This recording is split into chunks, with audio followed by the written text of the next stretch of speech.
Eu quero ser gaiteiro!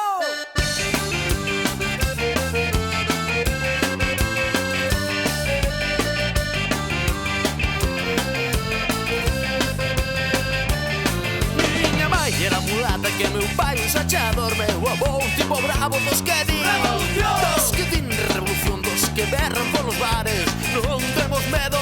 Miña mãe era mulata que meu pai un sachador. Meu avó un tipo bravo dos que din revolución, dos que berran polos bares. Non temos medo. En ti moito te metes, En ti moito te das! non sabes do teu pai. Non sabes da túa nada! Bueno, pois boas tardes a todos e a todas. En primeiro lugar, no Museo Etnográfico, agradecer a presenza de Xurxo Souto, tamén a colaboración do Concello das Pontes e da Libraría Xandra. Se non mercachedes o libro, podedelo facer aí en fronte das escaleiras. Se me permitides, eu vou a lervos unhas pequenas anotacións que fixen a fin de semana pasada, porque, bueno, o Bravú para min é parte tamén da miña vida, en certa medida, e quería compartir con todos vós e con Xurxo pois o que significa para min o Bravú. Entón, bueno, perdoade que vai a ler, pero prefiro facelo así non me perdo. Pois é para min unha honra, unha alegría inmensa e unha sorte fonda poder presentar hoxe neste noso Museo Etnográfico Monte Caxado das Pontes a un dos grandes nomes da cultura galega contemporánea. E digo grande... Sí. Sempre estamos. Bueno.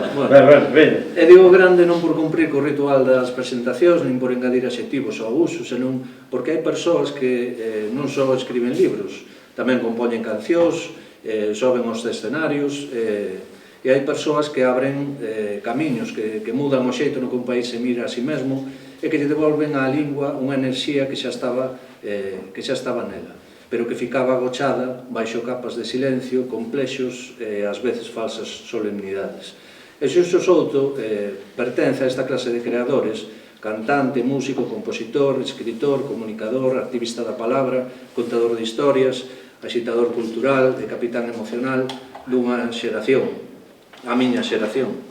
Xurxo é unha desas voces que fan que Galicia soe de outro xeito, alguén que nos ensinou a comprender que o país xa soaba así, diverso, vivo, eléctrico, retranqueiro, mariñeiro, urbán, aldeán, taberneiro, culto e popular, todo a un tempo.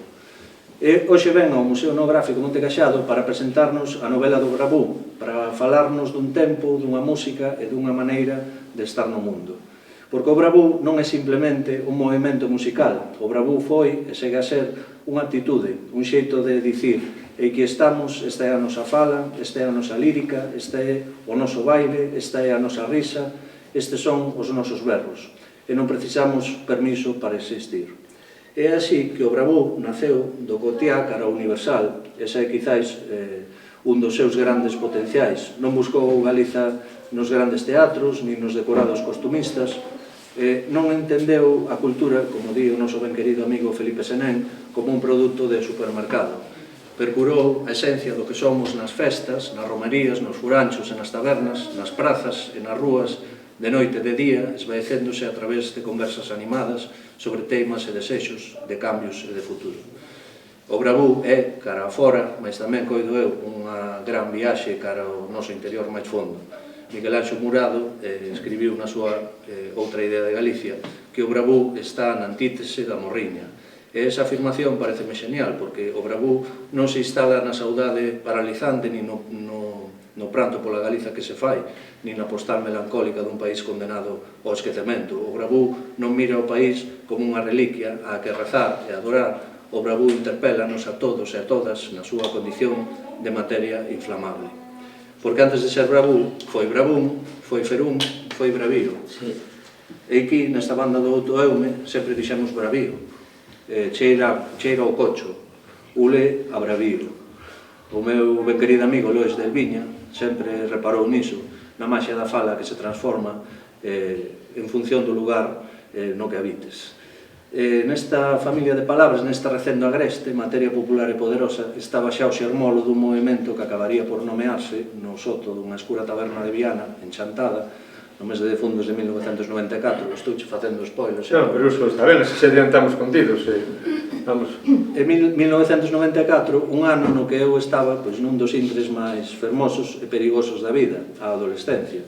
Ese paso ritual do colexio e instituto no que un deixa de ser neno para convertirse nun neno grande. Ese tempo no que todo atrae cunha forza inexplicable, no que todas as sustancias químicas do corpo ferven a cachón e no que a música non se escoita, atravesa o peito, fende o peito.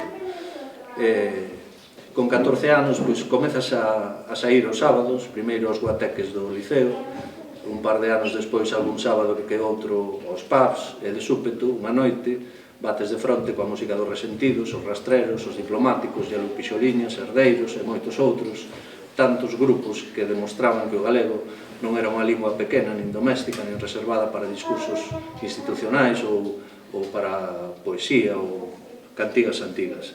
Decatábaste que o galego era unha lingua eléctrica, unha lingua coa que falar das cousas que nos pasaban pola cabeza e tamén daquelas que aínda na adolescencia nin sequera imaginábamos que habíamos pronunciar.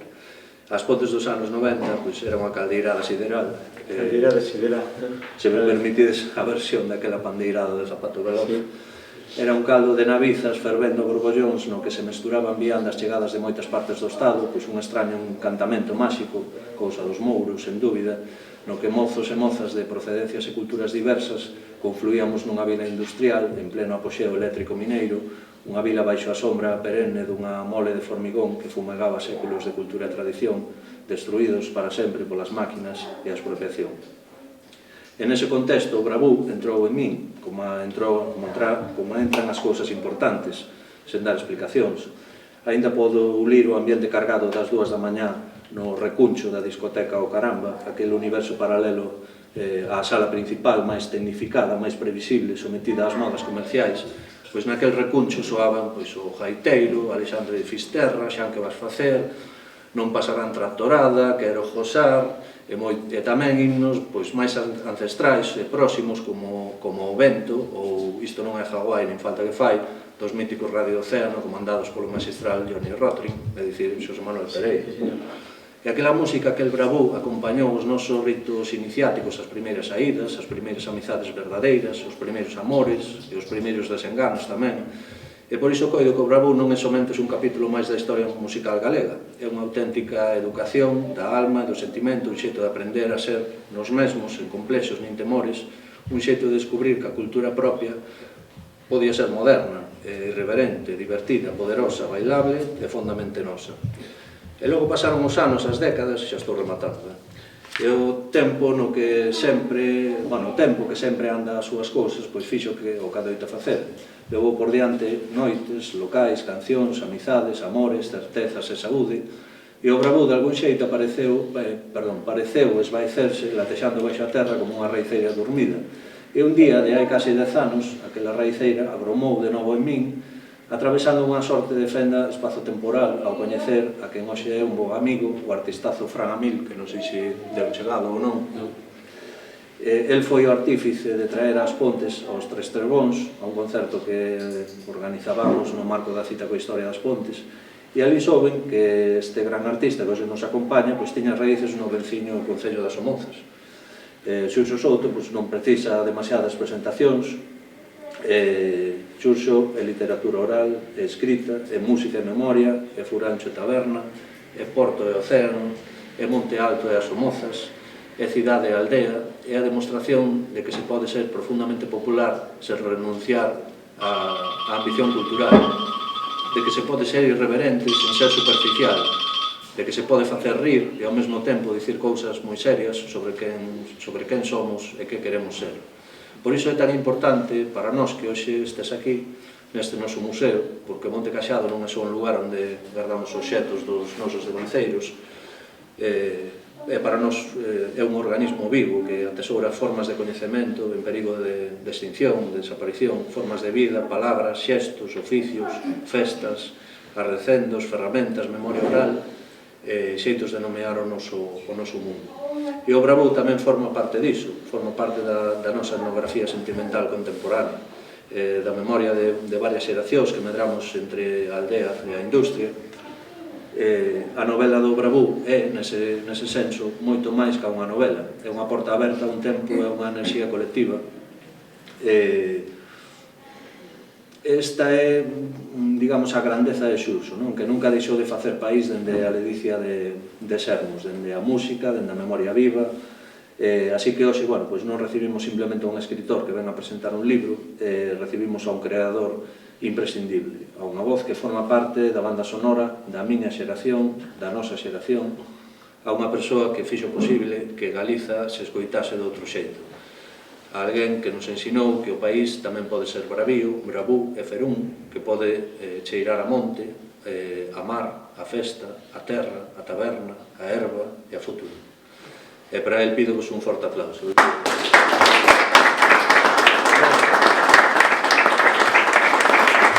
Eu pido un fortísimo aplauso para Xosé, porque son palabras emocionantes. Ás veces parecenme excesivas, e teño que decir que moito chisme prestado. Tocáchesme, como dicía o doctor Armando, na ferma do corazón. Aí está. E póñome de pé e comezo a falar. Sí, porque estamos así, todos máis cómodos. Sí, depois ten unha buina. Póñeme se todo ben aquí. Pois, de entrada, moitísimas grazas. Grazas por virdes, moitas actividades, moitas cousas que facer, ou simplemente, pois, deixar o... Hai sitio adiante, poño aquí, se queredes. Pide para adiante, que máis... Veña, vamos aquí, non? E logo se o prazo hai festa, así estamos.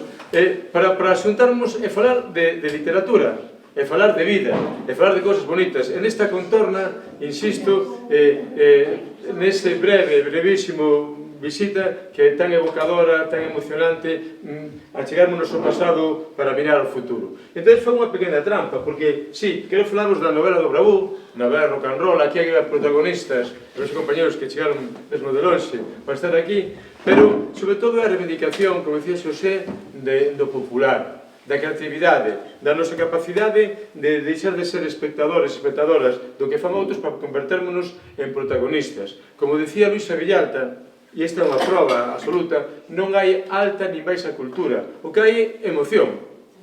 E se ti podes facer unha sinfonía con contrapunto e fuga, que se non emocionas ao público, estás facendo un gran exercicio.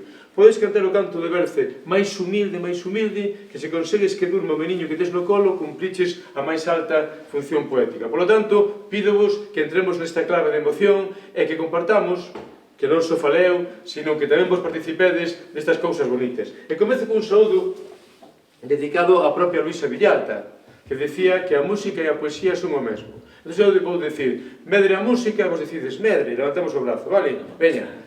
Medre a música! Medre! Medre a poesía! Medre! Medre a palabra de Luisa Villalta! Medre! Que ben soa esta corna, a Cuqui, ou este Carlou, como di Malpica, nesta casa grande do cariño das cousas pequenas que son, insisto, as máis importantes. Pois sí, o Bravú segue ese rego da intensidade do popular. E comezo, probablemente haxa algún profesor, alguna profesora, cunha afirmación rotunda. A literatura galega está mal contada. Vou dicir isto mesmo e vou dicir vos. A literatura galega está mal contada. A galega, a española, a alemá e a francesa. Por que? Porque ten moi boa letra, pero falta a música. Como se pode explicar literatura, nomeadamente poesía, sen música? Cal é o primeiro gran monumento de literatura galega? Non contades con este exame, non? Decidemo. A ver, cal é a primeira obra importante da literatura galega? Depende. Non, a primeira obra importante, objetivamente. Son as cantigas. As cantigas. Ás veces xente fala de cantares gallegos. As cantigas, non? Claro, as cantigas medievais. É dicir, non sei a vos, para mí xeran as cantigas no instituto con moito paralelismo, con moito leite xaprén, con moito dalle que tes, pero con nada de música. Como se poden explicar as cantigas sin música? Porque hai ese desleixo para coa música, e nomeadamente coa música popular. Veña, imos cantar unha cantiga de Santa María. 1, 2, 3, sí. Santa María, estrela do día, móstranos vía, pero Deus que nos guía. Outra vez. Santa María, estrela do día, Móstranos vía para Deus que nos guía. Se buscades en internet e no YouTube, a primeira referencia desta cantiga non é dun grupo galego, esta cantiga medieval de Afonso X Sabio, non é dun grupo madrileño, non é dun grupo alemán, é dun grupo de Cleveland, Ohio. Vou repetir para que digades todos. É un grupo de Cleveland, Ohio. Un gran teatro en Estados Unidos, un grupo que fai música de corte medieval e como apoteose cantando Santa María, estrela do día, e o público en pé. Claro, cando lle pos isto aos rapazes do instituto, cambian toda a súa concepción sobre o que é a literatura e a lingua galega. Rompense os presuizos todos. E por que cantan en Estados Unidos unha cantiga medieval? Porque no gran corpus da literatura medieval está a música occitana, está a música francesa e está a nosa literatura. E aparece por todas partes. Así xente nova como a min, seguro que lembra aquela película Conan o Bárbaro. Sí? Ben, pois, fixade, pois claro, isto é unha cousa moi un pouco erudita, pero cando Conan o Bárbaro, Schwarzenegger, entraba na cova da serpe, que se escoitaba? Que era a banda sonora? Escoitaba así. Barabam, baram, bam, bam, bam, bam, baram, baram, bam, bam, baram, bam, bam, baram, baram, bam, bam, bam, bam, bam, baram, baram, bam, bam, baram, bam, bam. Unha cantiga de Santa María. O poder da nosa música e da nosa literatura que temos que reivindicar sempre. E ora chegamos ao Resurdimento. Cal é a primeira obra importante do Resurdimento? Veña, aquí, xente erudita. Si que o sabedes, xa comentamos. Rosalía, que é? Pero cal é a primeira que fixo? A parte da mi madre e todo isto, pero o primeiro libro importante de Rosalía. O primeiro foi, Cantares Gallegos. Cantares Gallegos! Que é música tamén. Claro, como Cantares Gallegos. Estudiámoslo na casa do instituto, pero como podemos estudiar Cantares Gallegos sin música? Sin música. Cando se empeza, has de cantar, meniña gaiteira. Como se nos rouba toda esa cuestión da música popular. Nos coñecemos Cantares Gallegos pola maravilla das versións de Amancio Prada, a Rosalía en xeral, non? Pero hai que dicirlo todo. Ás veces Amancio Prada fallalle a prosodia. Canta eso de campanas de Bastavales, pero non di campanas, di cámpanas. Se sabemos un pouco a historia, sabemos, Anxo Anguera non estaría quizá moi de acordo, que facía Rosalía? Era unha rapaza da pequena burguesía de Santiago, ia pola aldea e escoitaba as señoras cantar. E iso era das glosas coas que comenzaban os seus poemas. E entón aí, pois agora que sabemos tanto de Muñeira Bella, de pandeiradas, grandes a Mercedes Peón e compañeiras e pandeireteiras, é moito máis fácil de entendelo. Vai. Campanas de Bastavales, veña. Campanas de Bastavales. Cando vos ollo tocar e morrome de soedade. Leen esas palmas, veña. 1, 2, 3, sí. Campanas de Bastavales. Campanas de Bastavales, hey. Cando vos ollo tocar e morrome de soedade. Forte,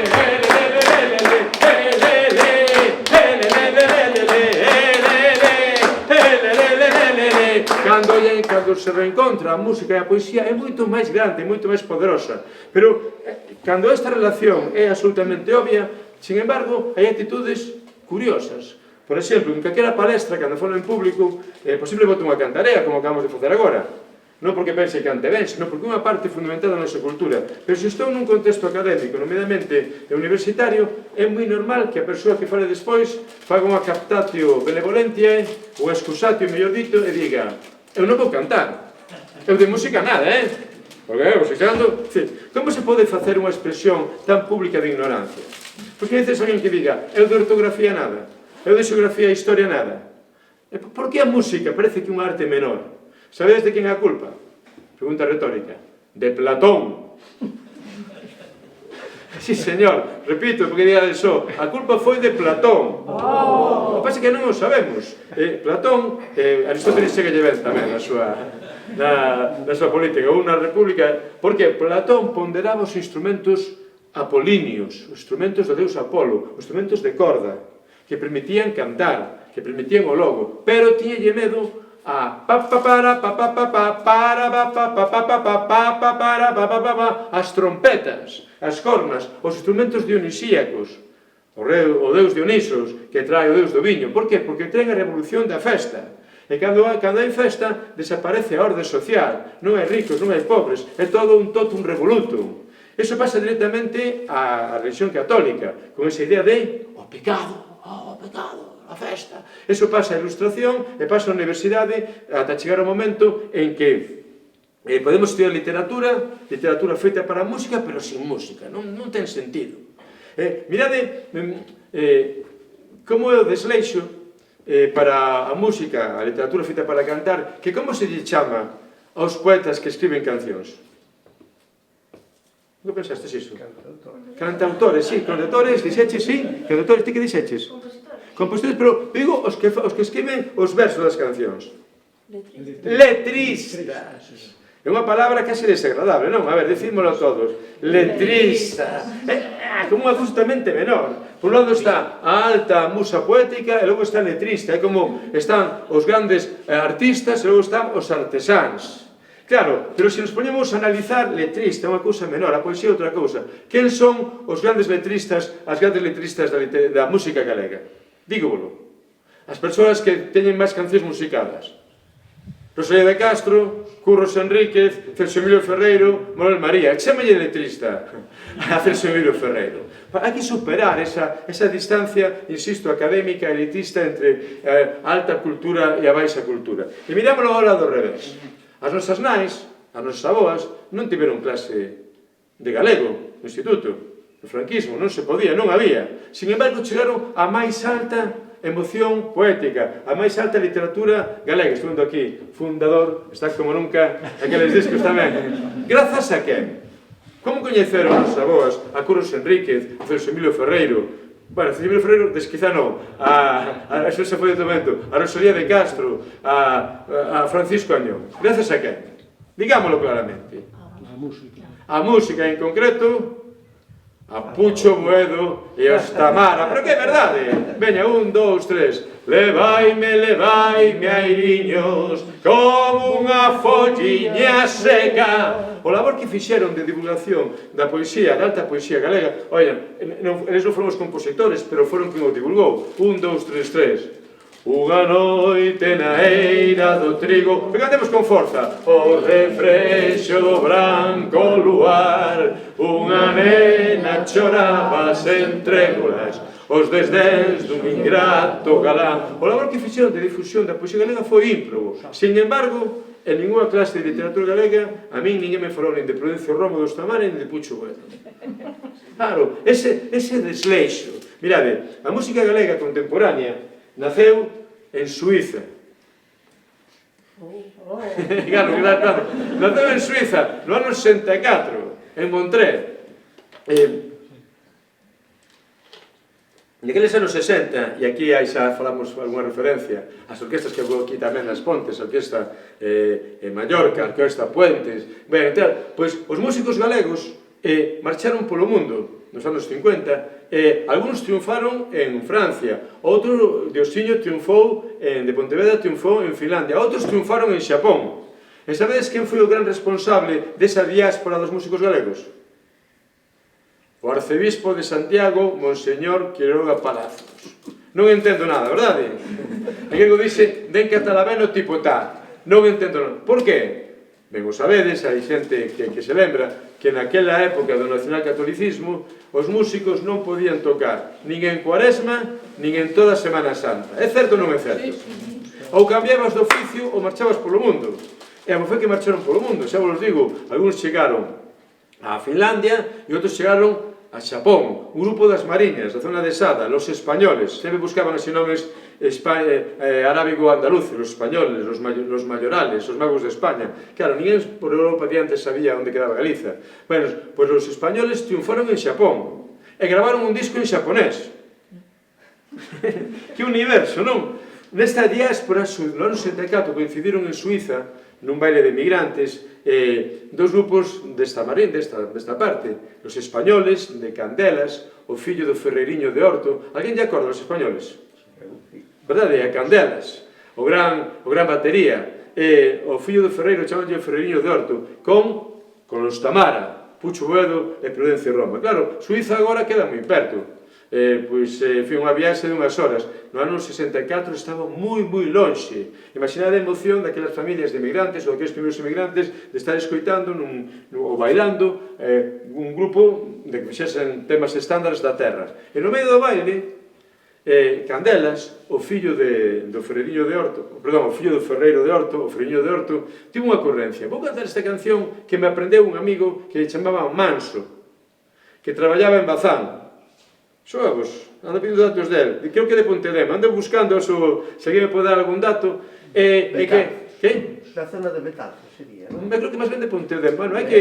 De Aproa, por ali. Hai que, logo me comentas ese dato. Entón, ele traballaba en Astano, perdón, en Bazán, e no descanso facía cancións. E botou esa canción que lle aprender ali en Suiza, 64. A canción decía: Galicia, que bonita, veña comigo, son as túas festas, que mozas garridas, enamoro delas, queren como naide. Seguimos, son agarimosas, divino tesouro desta terra nosa. Soltamos a gorxa. Galicia, terra querida, moi ben, terra de labregos nobles, cada corredoira túa, mil secretos ten de amores. Nese momento acabou o baile. Claro, os emigrantes estaban tan emocionados de escoitar cantar na súa lingua que decidiron, que lle pediron a Candelas que cantase unha e outra vez esa canción. Foi un shock, foi un lostregazo emocional. E Prudencio Romo, o desta manera, dixo: pero que hai un público que reclama música en galego, a emigración. E ele estaba preparado para darlles esa música. Por que? Porque me contaba Prudencio Romo, o líder do Stamara, que no instituto en Noia podía consultar na biblioteca todos os libros fora un andel que tiña libros en galego e que non se podían ler. Isto, claro, era así, esta cosa hai que recordalas. Franquismo, tiña libros en galego e non se podían ler. E xa sabedes, a tentación polo prohibido. Basta que non se podese ler, cando marchaba con Xerxe, fras, devoraba eses libros. E a quen devorou? A Cruz Enríquez, ao seu veciño Francisco Añón, a Rosalía de Castro, e creou clásicos absolutamente maravillosos, que agora seguimos cantando. Tanto éxito tivo ese primeiro disco do Stamara, co voz de Pucho Buedo, que a compañía que non quería gravarlles ese disco, pedironlle que fixese un segundo disco, que ademais levaba textos de Celso Emilio Ferreiro. E o disco ten un texto, unha presentación que di: a poesía naceu para ser cantada, Celso Emilio Ferreiro. E estaba tan emocionado Celso Emilio Ferreiro que dixo: tranquilos, que da censura xa me ocupo eu. E dices: pero como que censura? Que problemas ian ter los Tamara con a censura?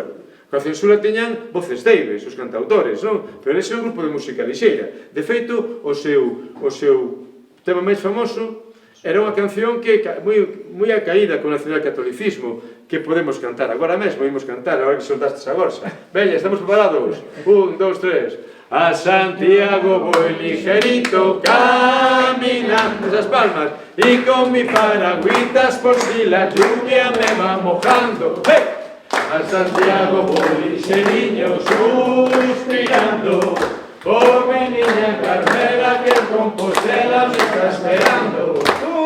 Subiendo montañas, cruzando vales, siempre cantando.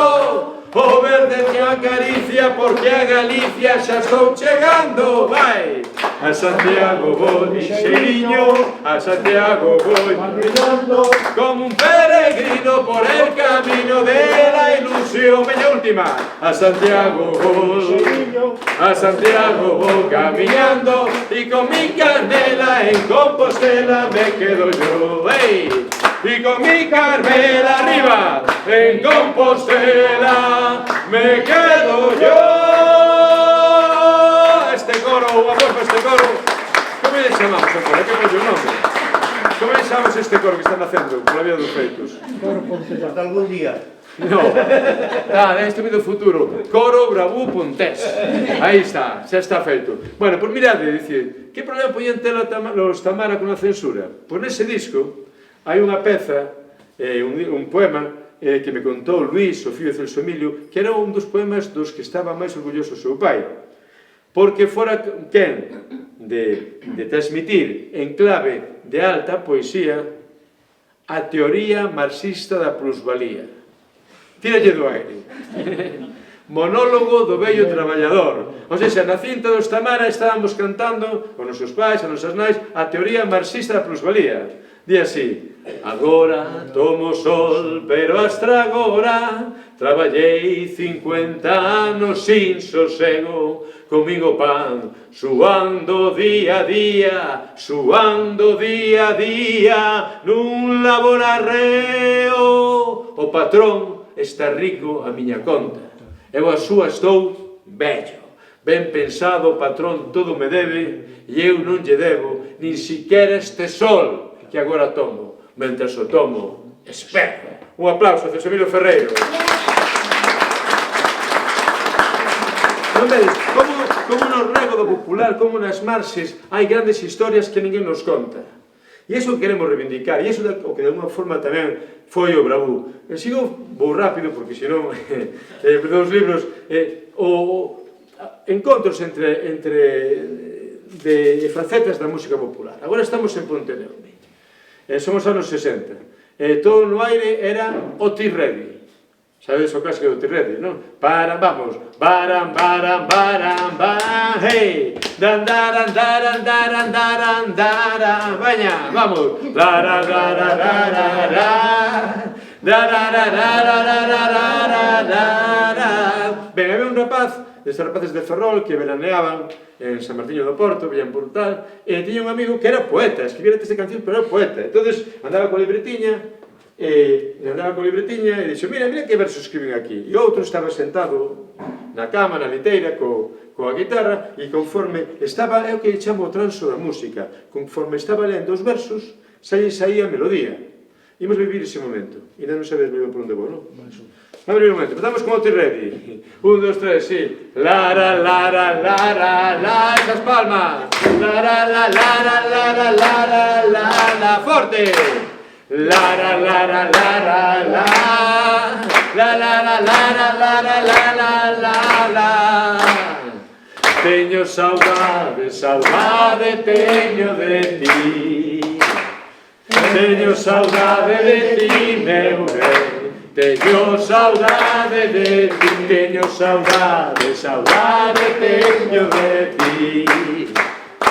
Teño saudade de ti, meu ben, teño saudade de ti. Andrés do Barro bebendo do Tirredi.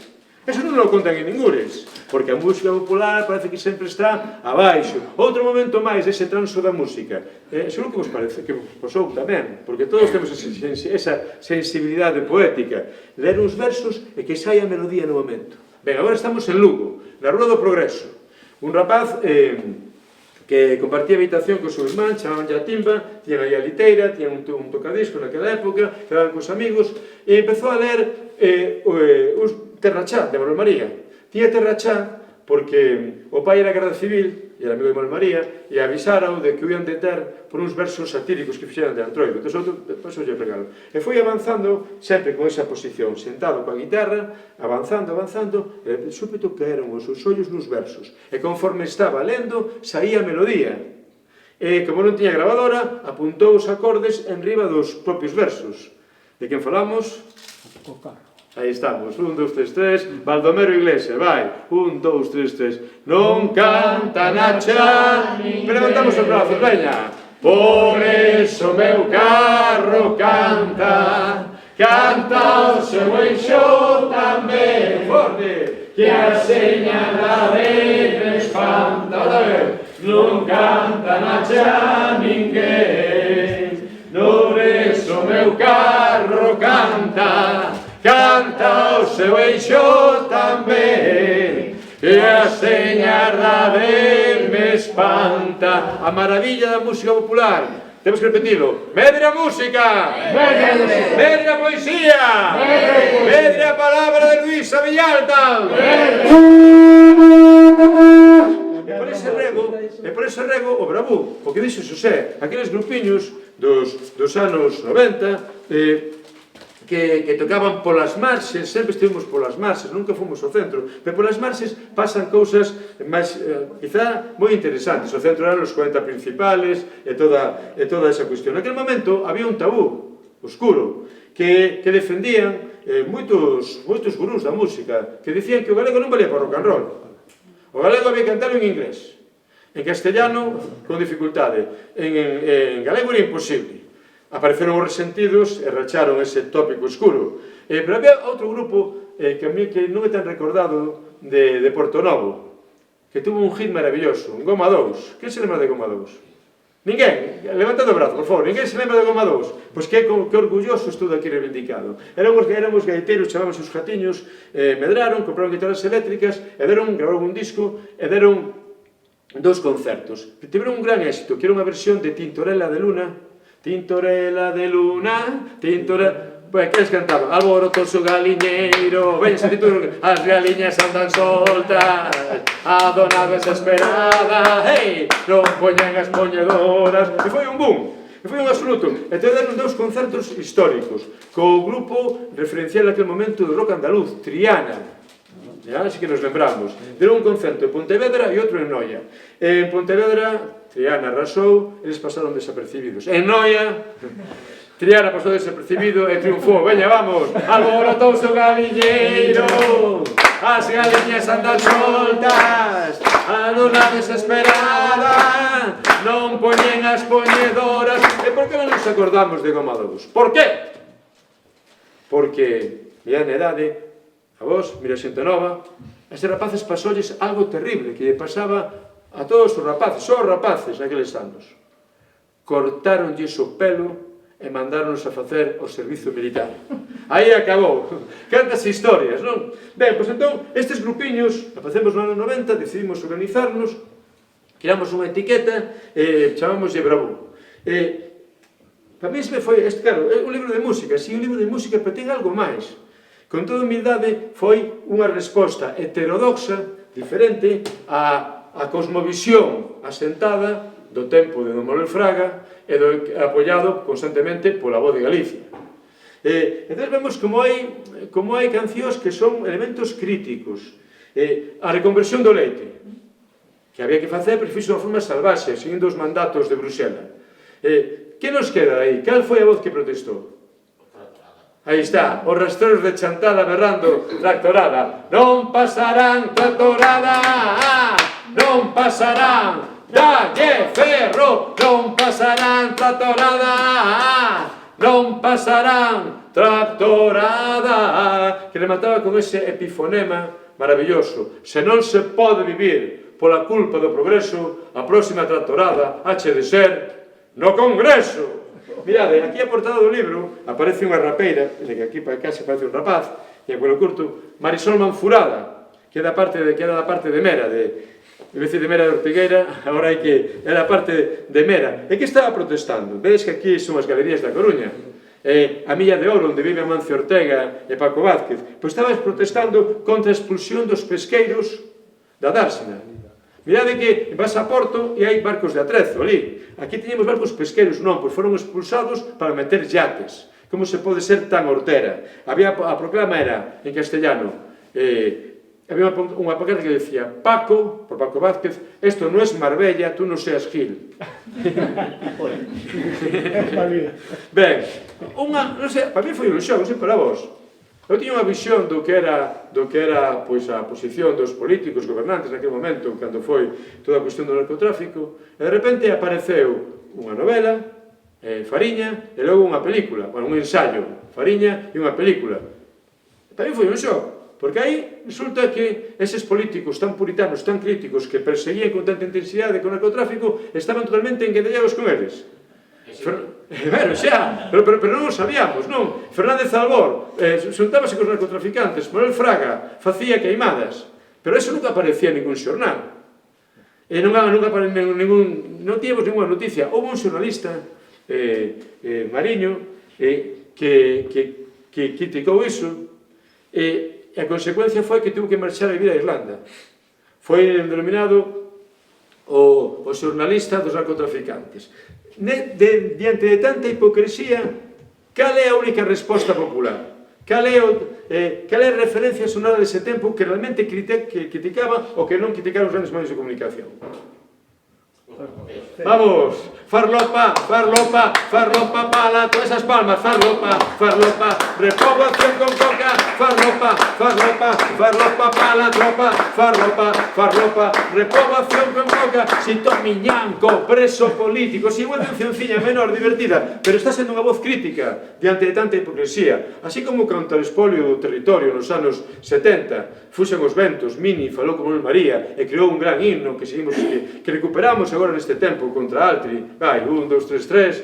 Primeiro Porto Marín, despois Castrelo de Miño, despois Toco ya Senro, Cofre e Parello de Esquí. Voces potentes, estamos nos pontes. Queren encher a Galicia de industrias contaminantes, e que o noso povo siga a producir emigrantes. E coro, ai la lelo, ai la lelo, ai la lelo, ai la lelo. Esa canción ficou como testemunha dun tempo. Ben, pois como testemunha contra a hipocresía do narcotraficante temos farlopa, farlopa, farlopa para a tropa, farlopa, farlopa, repoboación con coca, é toda unha crónica dun tempo. E hai outra cuestión, que é o traballo en colectivo. Estes grupos, con toda humildade, decidiron xuntarse, organizarse e facer cousas xuntos. Algo inédito na música, porque normalmente o discurso que levamos sempre é a individualidade. Cando a máxima expresión do capitalismo levado a música é a palabra éxito. Unha rapaciños se empezan a tocar e veñes, que ben, ides ter moito éxito. Non, somos rapaciños que empezamos a tocar. Unha rapaciña que está dibuixando ben, parece un Picasso. Non son un Picasso. Son unha rapaciña que dibuixo ben. Simplemente a creatividade ten que ser para compartir, non para competir. Pero, sin embargo, mirade que está, temos aquí un rapaz que coa merenda, ben, non, está ben. Cada as miñas fillas, que agora xa son adolescentes, tiñan 8 ou 9 anos, vinas vendo nun programa de máxima audiencia, nunha televisión pública, un programa obsceno. De que falo?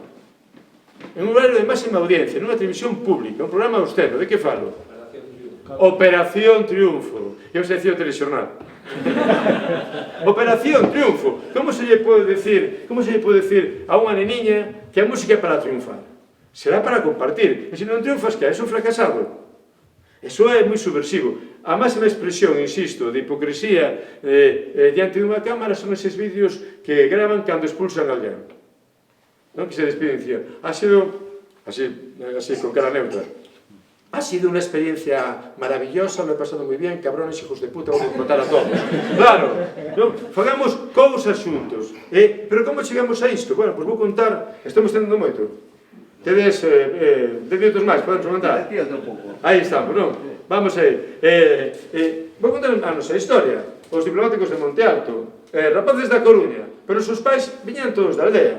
Esa historia do rural e do urbano, que funciona como unha verdade absoluta e que é unha gran mentira. De entrada, xa non se pode dicir a palabra aldea, hai que dicir eu son do rural. Onde se viu iso? Pois que dicir alguén que diga eu son do urbano. Claro, parece algo neutro, pero é unha mentira, ou é moi interesado, porque todas as persoas que vivimos na cidade vivimos da aldea.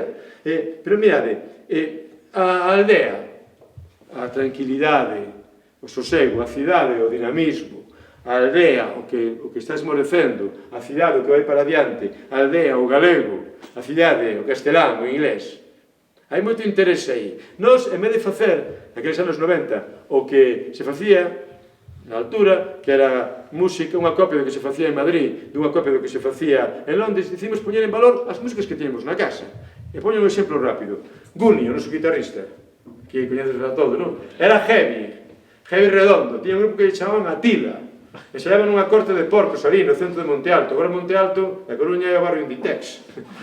Pero aquela era un barrio obreiro. Encheron os postes todos de metálica para aquilo que se ia cheando a porco que a penetraba. Pero que pasa? Que os seus pais eran de Aranga, da parte de Betanzos. Tamén lle gustaban as cancións en xeves, esas palmas, veña. E pousa, pousa, pousa, e non me toques naquela cousa, vai, la, la, la. E pousa, pousa, siña, e non me toques naquela cousiña. Me gustaba Rómulo. que logo foi un virtuoso do acordeón, pero en aquel momento era seguidor dos chichos e de los chunguitos. Música calorra que había antes de Camela. E estaba todo o día na rúa dándolle as palmas, coa guitarra, cantando comigo. Carmen, Carmen, voy a tener que emborracharme. Carmen, Carmen, Carmen, porque si no nunca voy a hablarte. Pero os pais eran da parte de Viveiro, de onde estaba o famoso eucalipto, Chavín. Non? Entonces, no coche do pai, porque era que conducía, as cintas que había era música grande, música de verdade, música do campo da festa. De que estou falando? Ranchera mexicana, vamos, aquellos tiempos que viviste junto a mí, vamos, aquellos tiempos que tu amor fue para mí, a tu inocencia me confié y a tus encantos me rendí. Si yo supiera que te iba yo a perder, te hubiera dado yo a beber. Arriba, agua del pozo de la Virgen Mexicana, para que aprendas a querer. Pero un aplauso, coro. O coro para vos conter. Desde pé. E logo estaba eu, que andaba co tema da música folk, andaba co tema de Fusión os Ventos, e cantaba os clásicos de Fusión os Ventos, que tamén o sabemos, a cultura musical que temos. 1, 2, 3, sí. Sementar, sementarei, loguiño de clarear, en tanto no pobo medre un meliño, un bello e un cantar. Máis forte. Sementar, sementarei, loguiño de clarear, en tanto no pobo medre un meliño, un bello e un cantar. Aproveito para facervos unha pregunta. Nunca entendín ben a letra. Que é iso de sementar, sementarei, do viño de clarear? Loguiño. Ah, era loguiño, era loguiño. Pois comentei isto en Betanzos, que a terra de viño, e dixeron, non, dixeron, é que o viño hai que clarealo, hai que quitarlle as follas e que tal. Bueno, isto era má vontade. Pero eu descubrí que meu avó fora un rapaz, un obreiro da construcción, que cando tiña 11 anos, cargaba area en Santa Cristina, na praia de Santa Cristina, que chamaban a Praia dos Morozos, para as obras da Coruña. Sabes que hai moitas casas, por ali, por aquela banda, que teñen paredes choronas, porque é da area da Ribeira, nunca perdeu aquel do salitre. Pero cando tiña, non sei, 13, 14 anos, un medio irmán dende Nueva York, que é onde emigraba a xente daquela parte, nos anos 20, nos pasados séculos, envioulle cartos, comprou un clarinete e fíxose músico. Mira que promoción. E logo fundou, co seu primo Lolito, unha orquesta con tanto vento que hai que escoitar con bufanda. De verdade. De que orquesta falo? Dos satélites, vamos. Así fue que empezaron papá y mamá, tirando unha pedriña pola venta. Así enamoraron papá y mamá, y ya somos 14 y espera máis. Vamos contar un detalle, esas claves fundamentais na cultura, pero que, como están no rego da cultura popular, ninguén conta. No ano 55, os satélites da Coruña, unha orquesta con tanto vento que hai que escutar con bufanda, viaxaron a Venezuela.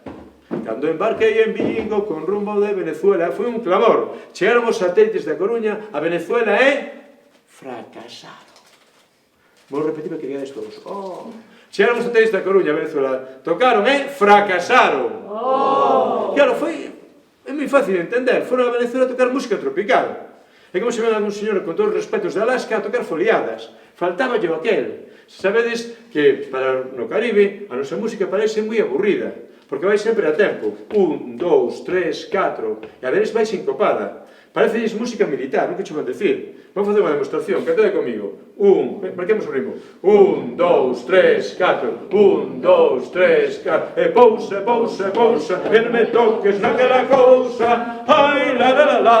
E pousa, pousa, xiña, e non me toques naquela cousiña. Cada música deles vai sempre contra tempo. E ten outra color. 1, 2, 3, 3. Yo soy el son cubano, todos me bailan contentos, se divierten como hermanos, soy Guajiro Monte adentro. Os satélites fracasaron, pero aprenderon, e trouxeron de volta todo o esplendor do trópico onde? Os altos escenarios, non, ao campo da festa. Por eso levamos a música adentro, porque todos somos fillos do campo da festa. Mais ben da silveira ou da xesteira que estaba detrás do palco do campo da festa. Pois Pois temos a música dentro, imos. Así foi que empezaron papá e mamá, tirando unha pedriña pola venta. Así namoraron papá e mamá, e co coro das pontes queren máis. Ben, misturamos todos eses estímulos e nacemos diplomáticos, cantando, simplemente fixemos algo moi simple, unha canción de corte popular que cambiamos a melodía. Non chasquero, rapizas do teu navale, non chasquero, que me poden facer male. E pasa algo maravilloso cando tens un grupo musical que viaxas polo teu país, polo teu mundo, non como turista, senón como músico. Ábrenche as portas, coñeces moita xente. E descubrimos este mapa do país, porque temos aquí a cámara, vamos poner aquí o mapa do país, descubrimos que todo o país estaba cheo de grupos parecidos a nós. Aquí, en Chantada, estaban os Rastreros. En Ponteareas, o Camión do Río Tea. En Vimianzos, Impresentables. En Lourenzá, os Escornabois. Todos coñecíamos a Mano Negra en París, o Neo Gorría do País Vasco, ou os Pogues de ascendencia irlandesa en Londres. Pero o Rastrero non sabía nada do Camión do Río Tea. E o Camión do Río Tea non sabía nada dos Impresentables. Entón, decidimos facer un congreso para coñecernos. O congreso foi nunha taberna, convocados polo batería do Rastrero, Richie. Foi un congreso en Chantada, pero non en Chantada capital, na aldea. Nunha taberna que o nome oficial era el Caballero de Viana, coñecido popularmente como o Sistema. Porque o señor di, no verán o sistema é tomar churrasco, no inverno o sistema é tomar cocido. Como era inverno, tomamos cocido, e os postos dixemos, temos que inventarnos a nosa propia etiqueta, porque falaban de algo tan horroroso como rock rural, outra vez rural, que eso... Entón surdiu esa palabra, o bravú, o bravío, e a carne do monte, a carne sen castrar, música do noso tempo co cheiro de onde somos. E xuntanse 4 rapaces ali nunha aldea enchantada e foi maravilloso. Houve grupos bravús, grupos antibravús, grupos que eran, grupos que non foran, e foi unha conmoción, e sonaban aquí nas discotecas das Pontes, como ti dicías. E entonces é unha mensaxe moi linda, deixemos de ser espectadores, espectadoras, e convertámonos en protagonistas. E que era o bravú? Pois, e que é o bravú? Pois o encontro brutal entre o que somos e esa modernidade salvaxe que, de unha forma, quere eliminarnos, ou que desaparecemos a nosa propia identidade. Vou contar só un par de historias. Unha vez dende a Coruña, os diplomáticos fomos tocar ao barco de Valdeorras. Coruña, o barco de Valdeorras. Eu nunca fura ao barco. A primeira vez que veía que iba, e veía que queda lonxe. Estábamos ali a carón do río Sil, precioso, ali nunha pequena tarima, fixemos as probas, fomos tomar un vaso, poden ser 2, e cando chegou a actuación, dixo a batería as palabras máxicas. 1, 2, 3, 4, dalle! E daquela, moito máis alto, pero moito máis alto que o boureo do amplificador, escoitábamos unha voz dunhas señoras que berraban: auga, sí, música non, auga, sí, música non. Claro, non tiñan auga, protestaban contra o Concello onde máis doía, nunha actuación musical. Mas, señores, que vimos da Coruña e tal, as señoras tamén te bravas. Verdade comigo, 1, 2, 3, 3, auga, sí, música non, auga, sí, música. Estábamos acabados, non podíamos facer nada. As señoras no centro do escenario, aparte, debe ser unha variante, non sei se hai alguén do barco, pode haber aquí. Unha variante dialectal, porque dicían música. Non dicíamos que dicían música. Veña, 1, 2, 3, 3, auga, sí, música non, auga, sí, música non. Acabadísimos. Eras diante do micrófono, era imposible. Porque sei que aquí hai músicos, non hai nada máis frustrante que non podas tocar. Que podes tocar e que vaya todo moi mal, que és unha persoa que non lle gusta a ninguén, pero tocaches. Falabas da Radio Océano, aquel grupo da xeración anterior, de Xomel Pereira, un grupo moi punky, decía que aquela xeración, entre tema e tema, os músicos estaban 10 minutos afinando, movendo ampli, entón había que encher o tempo. Josito Pereiro puña cara de malo e insultaba ao público. E pido disculpas porque vou dicir palabras estridentes aos rapaces dunha edade pequena. Dicía iso: a quen queríais, hijos de puta? Miguel Ríos! Entón, a xente decía, ai, que ben nos insultou, non, que punky, que ben quedamos, non? Era unha cousa moi emocionante. Entón, sí que foi unha experiencia, cabrones, hijos de puta, quen queríais, Miguel Ríos? Bueno, funcionaba todo moi ben. Pero unha vez foron tocar a Vilanova de Arousa nun escenario alternativo, isto é, nunha canteira. Eles estaban abaixo e o público empoleirado por lá. E eu non pude ir, porque tiña que seguir a Fraga, era sonorista, que tiña unha viaxe en Ámsterdam, así ten aproveitado para comprar chupes chupas de coiro. Tocan a primeira peza, todos moi ben, non? Todos moi punkis, e chegou o momento do saúdo que fixo Santiago Romero, o baixista que tiña unha voz quizá un poquinho máis aflautada. E dixo iso de: "A quen queríais, hijos de puta? A Miguel Ríos!" Empezaron a chover pedras por todas partes, aquilo foi terrible, tiveron que marchar escoltados pola policía municipal, e 2 días despois chegou unha carta do alcalde de 2 palabras: "Non volvades." Pero tocaron. Nós non podíamos tocar, estábamos realmente acabados. Auga, sí, música non, auga, sí, música non. En ese momento de desespero, no medio da xente abriuse un rego e apareceu el, Graciano, o punky do barco. Crista punky, chupa de coiro, reforzada con puntas e cravos chantados, levaba unha guitarra eléctrica como o indio Jerónimo nas películas. Iba-se avanzando, e a xente iba abrindo o rego, sobre o escenario, pose no centro, e dixo: "Tranquilos, nenos, mañá vou a misa de 12 berro. Auga, sí, misa non, auga, sí, misa non, auga, sí." Bueno, foi un alivio. Fomos de festa con el, pola noite, tomamos un vaso, pode ser 2, creo que non se deu erguido, non cumpriu a súa promesa. Pero que emocionante coñecer a Graciano Punky do barco. Como un rapaz da Coruña podía coñecer con eses 4 tópicos. Sabemos o que pasa en Nova York, pero sabemos o que pasa no barco a este rapaz. En ese momento de encontros tan bonitos, apareceu un francés. Chamábase Manu Chao.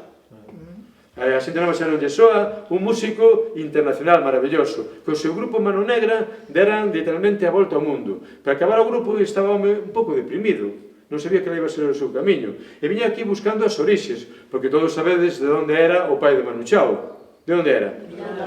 Ramón Chao. Entón, coñecímonos na sala Revolver de Madrid, falamos e animamos a vir por aquí, e díxome: "Mira, neno", non me dixo "mira, neno", díxome algo así, non. Eu con Mano Negra tocamos en Xapón. Despois fomos a abre concertos de Iggy Pop en Estados Unidos. Percorremos os Estados Unidos de costa a costa. A música que se escoita en Estados Unidos e a música que se escoita en Xapón é exactamente a mesma. Este mundo é demasiado triste, este mundo é demasiado aburrido. Estaba deprimido, non? Chegou aquí, coñeceu a Fervenza Bravú, coñeceu nomeadamente a Pinto de Herbón, e xa se lle pasou a depresión toda. Que levante o brazo que non saiba quen é Pinto de Herbón. A ver, pero como decisión? Pois é, pois entón vamos estender e pido, bueno, vamos pedir disculpas. Pinto de Herbón, un compañero da ruta, é de Herbón. Vale a redundancia, dedíquese a se echar no pemento. En vez que se echaba no pemento, cantaba. Coplas improvisadas e tamén cancións consolidadas. Por cada década facía unha canción. A primeira canción que fixo era poesía telúrica, como Xío no Boneira. Courel dos tesos cumes que ollan de lonxe, e aquí sábese ben o pouco que vale un home.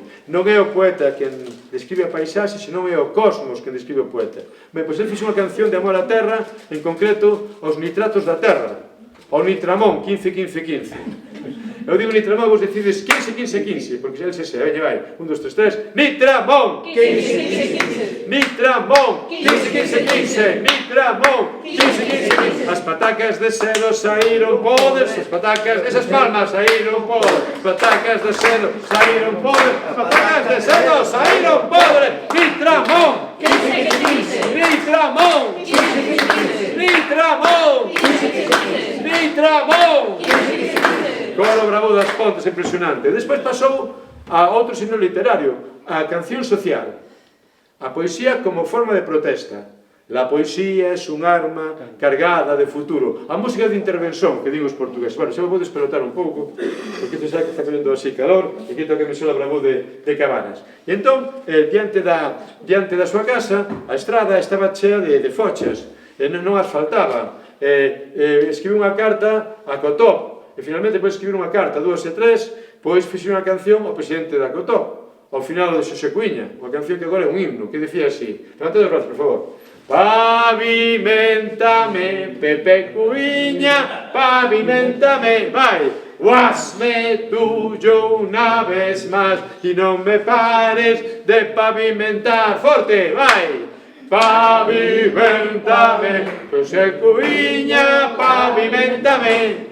Hazme tuyo yo una vez más tengo el carnet del Partido Popular. Poesía telúrica, poesía social. Logo lanzouse a poesía futurista, como as máquinas, e faltaba moito para a inteligencia artificial, como as máquinas van redimir ao xénero humano. Que traballe a erudición, quen o saiba por cultura que non o diga. Cal pensades que é, segundo Pinto del Bon, a máquina máis perfecta que creou o ser humano? Xa o sabes. A ver, decide. A muller. Pero ten que ser unha a muller, pero a muller é unha creación divina. Sí. Non, ten que ser unha máquina e ten que ter motor. Cal pode ser? O trator, sí, pero algo máis concreto, máis manexable, máis... Chimpín. Como? Un chimpín. O chimpín, se estamos tal, pero algo ainda máis pequeno que se poda dominar coa man. Ui, aí falaches. A motosserra. Para Pinto del Bon, a máquina máis perfecta atende ese nome de a motosserra. Por lo tanto, coro, bravú, das Pontés, C, B, P, e cando vos indique, decide única e exclusivamente a motosserra. Facemos unha proba. 1, 2, 3, e... A motosserra. Estivo ben, pero ten que ser máis unánime para ter eu flow, vale? Vamos. 1, 2, 3... A motosserra. Unha máis. 1, 2, 3... A motosserra. Era miña única ansia a motosserra de color laranxa. Tutti! A motosserra! Eu con ela era un experto. Ia pro monte, deixaba o deserto. Forte! A motosserra. Preguntoume a Garda Civil: es una Husqvarna o es una Steel? Forte! A motosserra. Chegou o día da desilusión, cando a motosserra non pasou a revisión. A motosserra. E agora cantando forte. La la la la la la la. La la la la la la la. A motosserra. Ben, pois agora que xa coñecemos a Manu Chao, sabemos que é Pinto del Bon, xa o tedes claro, non? Pois imos falar dese encontro brutal entre Manu Chao e Pinto del Bon. Pinto convidounos a un magosto ali en Herbón. Non se levaban, o campo da festa moi grande non era, era un pouco máis pequeno que esta aula. Por qué? Porque xa sabemos, ali o micro ferrado vale moito en Pemento. O escenario, efectivamente, é o remolque dun trator, dun Pascualini. Aí estaba con un micro e un cable así un pouco rachado, para que fixe ben ruido, e estaba Pinto del Bon cun francés. Ninguén sabía quen era Manu Chao, cantando ni tramón, 15, 15, 15, ni tramón. Ninguén lle facía caso ningún. Pero entón, de súpeto, sobre o escenario, unha deusa. Un rapaz a longas gadellas, elegancia de cariati de antiga, avanza, insisto, como unha gacela elegante, sobre o escenario, retiro aquí as prendas, para darlle máis emoción, sobre o escenario, colla a pandeireta e comeza a cantar. E eu aquí nunca cantei esas palmas, eu aquí nunca cantei, por ser a primeira vez, non sei como sabirei.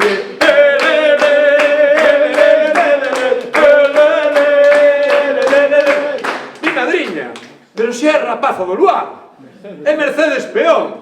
Era Mercedes Peón que ainda non cortara o pelo. E entón foi unha conmoción, pasaron de non lle facer caso ningún a que a xente toda de aí de Herbón non sabía como atencionar, como honrar a Mercedes. Aparentón apareceu el, camisa branca, o mellor cantador de Herbón, subiu ao escenario e cantou música grande. Xa sabemos, cal é a música grande? Vamos, no tengo trono ni reina, ni nadie que me entretenga, pero sigo siendo el rey. E despois, ainda por enriba, despois de Mercedes Peón, de Pinto del Bon, dos grandes cantadores, subiron as rapaciñas que iban a clase de pandeireta, entón cantamos as pandeiretadas. Vai, se aí que sabemos. E o raposo vai a monte pola rodeira do carro, leva os ollos na cabeza e o cu debaixo do rabo. Coro! Ai la lelo, ai la lelo, ai la lelo, ai la lalo, ai la lelo, ai la lelo, ai la lelo, ai la lalo. Pero sobre todo cantaron cancións de los 40 principales. En concreto, unha cantante italiana chamada Laura Pausini. Se fue, na na na na na na na na. E o Manu Chao xa lle pasara a depresión. Dixo, mi madriña, isto parece Colombia. Non é Colombia, somos nós. A cultura popular que temos, que cando recibe esa inxección de orgullo, convírtese nunha forma de creatividade alucinante. E tan feliz estaba o rapaz que dixo, quero organizar en Santiago un gran encontro, a Feira das Mentiras, e que veñan os meus amigos da Francia, da Italia, non sei que, non sei canto. E quero algo máis, antes de que veñan eles, quero que vos vayades ali coñecelos. Hai un gran festival en Lyon, que organiza la Caravana de Quartiers. Queredes ir tocar cos diplomáticos? Ximos, claro, queremos ir. A ver, onde están os billetes de avión? Avión, ides en Castromil. A lo mejor un Castromil, primeiro baixamos a Madrid para apañar a paranoia, logo fomos a Barcelona e logo chegamos ali. Nano Chao tiña unha veciña, e o pai comprara unha casa en Bastavales.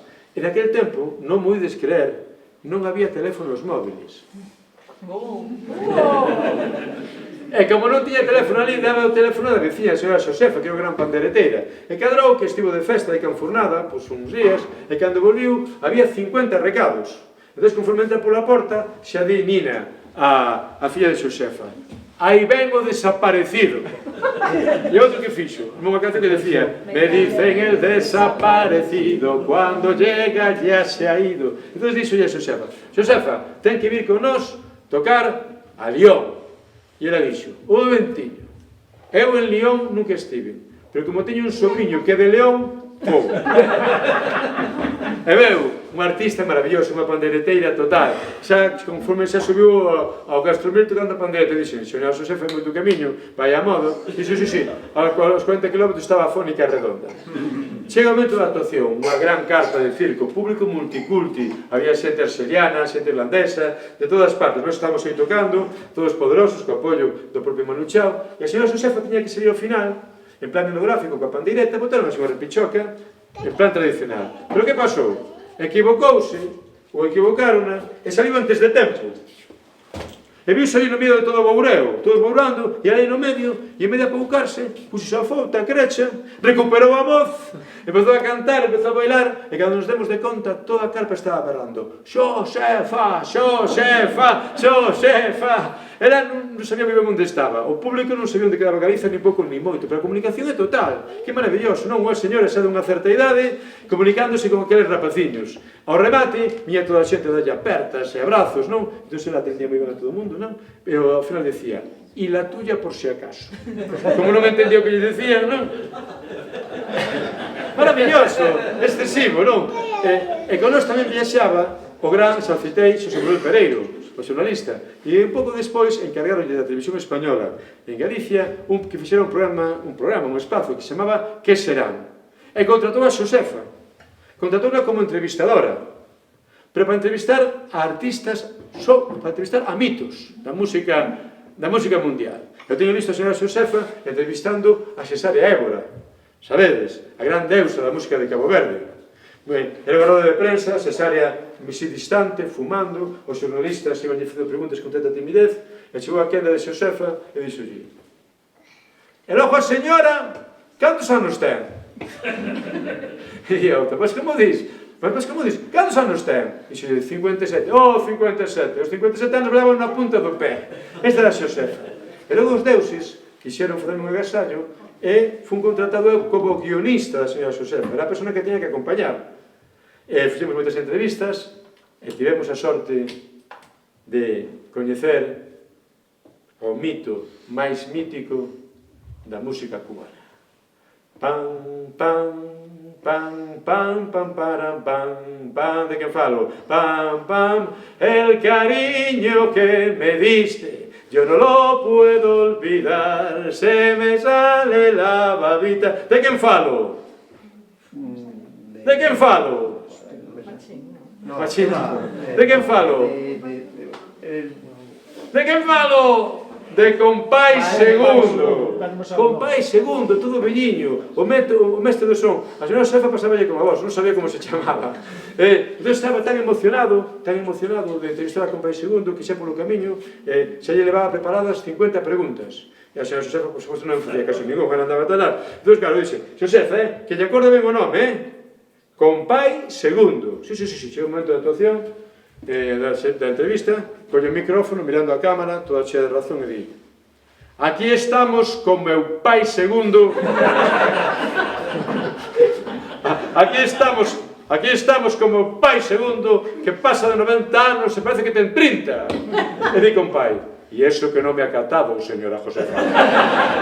De verdade que nunca vi maior comunicación entre dous artistas. Villámelle os olliños, xa o compai xa lle aprendeu a facer a clave coa colliña do café. Compai era santero, entón onde quedaba pola mañán, bebía un poquinho de ron e cuspía para a gente, e era tamén para a gente. Non hai nin alta cultura, non hai nin circuitos culturais, o que hai emoción. Xuntas a dous grandes artistas e pasan cousas maravillosas. Había un... vou intentar demostrar. Hai un poeta e un profesor. Antes de nada, foi unha pregunta. Hai alguén de Ourense aquí? Ninguén ten familia en Ourense? Están todos en Vigo. Sempre aparece, efectivamente, sempre aparece alguén de Ourense. Pero dicía con pai segundo que todo o planeta Terra é periferia en materia cultural do que se fai en Estados Unidos. As películas fanse en Hollywood, a música e tal, e entón o resto do planeta copia, imita, excepto Brasil. Brasil é un país tan potente que todo o que chega a Brasil inmediatamente convertese en brasileiro. Eu digo, Brasil e Ourense. Vou demostrar.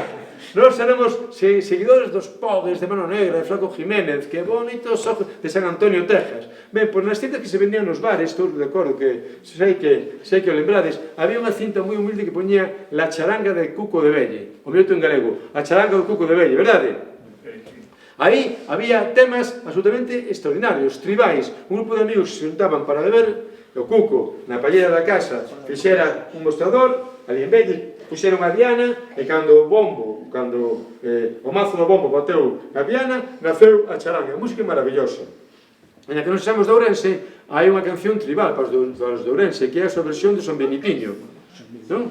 Pero non o San Benitiño do Ollo, hai que dicir Dudúa, vai, 1, 2, 3, 3, se vas o San Beniti, Dudúa, se vas o San Beniti, Dudúa, se vas o San Beniti, Benitiño, non vayas o de pare, Dudúa, non vayas o de pare, Dudúa, non vayas o de pare, de paredes, que hai outro máis milagre, que hai outro máis milagre, Dudúa, que hai outro máis milagre, e milagreiro, se vas o San Beniti, tú non vas, se vas o San Beniti, si que vou, se vas o San Beniti, ai mi madre forte, ai la la la, estas palmas, la la la la la la, la la la la la la, la la la la la la, ai la la la, la la la la la la, la la la la la la, la la la la la la. E nós non, pero os de Ourense poñen nese momento a cunca de viño na cabeza, superando a tensión entre o Apolinio e o Dionisíaco, a razón, a dimensión de Deus Apolo, ou a cunca de viño, o Deus Dionisos, e van dando voltas. Ben, esa é unha canción tribal para a xente de Ourense, forman parte da mesma fraternidade. Pero quen foi o autor desta canción? O Cuco de Velle? O señor Pichís, que tocaba o clarinete moi ben, porque isto é non. Ángel Meiga, un pianista virtuoso, que tamén estaba ali, non. O inglés, que saía na portada do disco, se lembras a portada do disco, o señor Alto, non. O autor deste himno, de Ourense profundo, foi un cantante italiano chamado Toni de Lara. A decir, non entendo nada, non? Foi un cantante italiano triunfador do Festival de Sanremo chamado Toni de Lara. Non entendemos nada. Vou explicar. Toni de Lara fixera unha canción, unha balada moi bonita para o Festival de Sanremo que se chamaba Norma.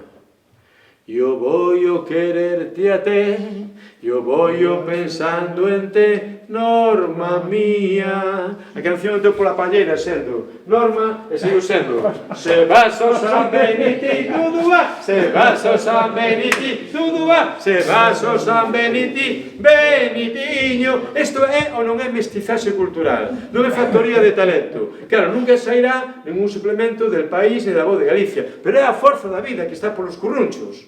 E isto é o bravú. É o que estamos reivindicando sempre. As cousas máis bonitas normalmente están polos currunchos. E cando descubrimos, acadamos a felicidade. Ali, na charanga do Cuco, o xente maior tomaba viño. E os nenos, evidentemente non podían tomar viño, tomaban Fanta. Pero aprenderon o método. E entón, andando o tempo, un daqueles rapaces que andaba por aí con súa fanta, colleu un libro de Eduardo Galeano chamado Las venas abiertas de América Latina. E leo estes versos.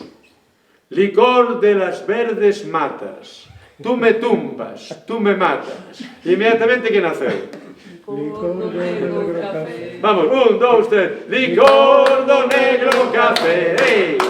Que me tumbas, que me matas. Forte. Licor do negro café. Fasme andar a 4 patas. Licor do negro café. Que se pode decir no. Licor do negro café. Déixame poñerme en pé. Estas cancións son moi bonitas, pero cando sabemos a súa intrahistoria aínda se fan moito máis grande. Fixéramos escribí un artigo sobre este asunto e aí un pouco chamaba o irmán de Ico Rafael, o de la Matumbá, sobre o Machín, dicíndome: Xurxo, moi mal, fatal, un desastre, hai que documentarse ben, pero que fixen tan mal? Hai que contar as cousas ben contadas. Non desprestixias de ti e tamén quedamos nos desprestixiados. Pero dixe, pero que fixen tan mal? Home, puxeches que os nenos tomábamos Fanta e os nenos tomábamos mirinda. Esa é a clave.